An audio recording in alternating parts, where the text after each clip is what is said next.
তো বাচ্চা তুমি কি এখানে একাই থাকো? না না, রুমমেটও আছে। ছেলে নিয়ে থাকে। ঠিক আছে, সে কোথায় সে কোথায় সে কোথায়? গ্র্যাভিটি টেস্ট করতে গ্র্যাভিটি টেস্ট করতে? তোমরা তো ভালোই দেখি বিজ্ঞানের মধ্যে জড়িয়ে আছো। আমি টেনশন টেস্ট করছিলাম, গ্র্যাভিটি সে কখন আসবে? এই গেছে তো অনেকক্ষণ, জানি না কোথায় গেছে এখন আর। কখন আসবে তা জানি না। ও ঠিক আছে, বুঝলাম বুঝলাম। ও যে তখন আসে তাহলে তুমি আমার প্রশ্ন উত্তর দাও। বলুন। আরে ভাই তুই এখানে একা একা মুজিয়া দেখছিস? আগে আমাকে বস ডাকবি বস কেন? বস বস বস। তুমি কে বাচ্চা? রুমমেট, আমার রুমমেট। ওই সেই গ্র্যাভিটি টেস্ট করতে গেছিল। হ্যাঁ, এখন এসছে। আপনি কে? চেনো না আমাকে আগে?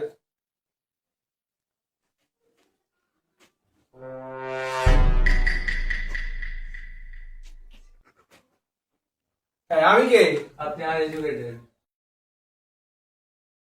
অশিক্ষিত লোকজন না, আমি আনএডুকেটেড একাডেমির সিইও।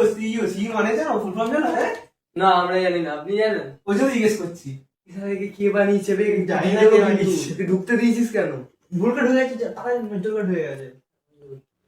বলছে ঠিক আছে, বুঝলাম তো এত কিছু, যে আপনারা এত হবি টবি করছেন বলছেন সারাদিন রাত, তো সেগুলো একটু পর পর শারীরিকভাবে বলুন তো দেখি। আমরা ওই তো সকালবেলা ঘুম থেকে উঠে জুয়া খেলি, তারপরে দুপুর হলে একটুখানি মুভি দেখি, রাতের দিকে নেশা করি, আর ওই বেশি রাত হলে একটু বায়োলজি প্র্যাকটিক্যাল হয় আমাদের। হ্যাঁ।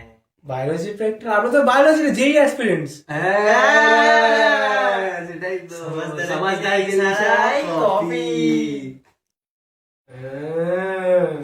নটি ইন্ডিয়ান, সবই বুঝি, ঠিক আছে। ওসব করাটা ভালো, একটুখানি সময় নষ্ট হচ্ছে।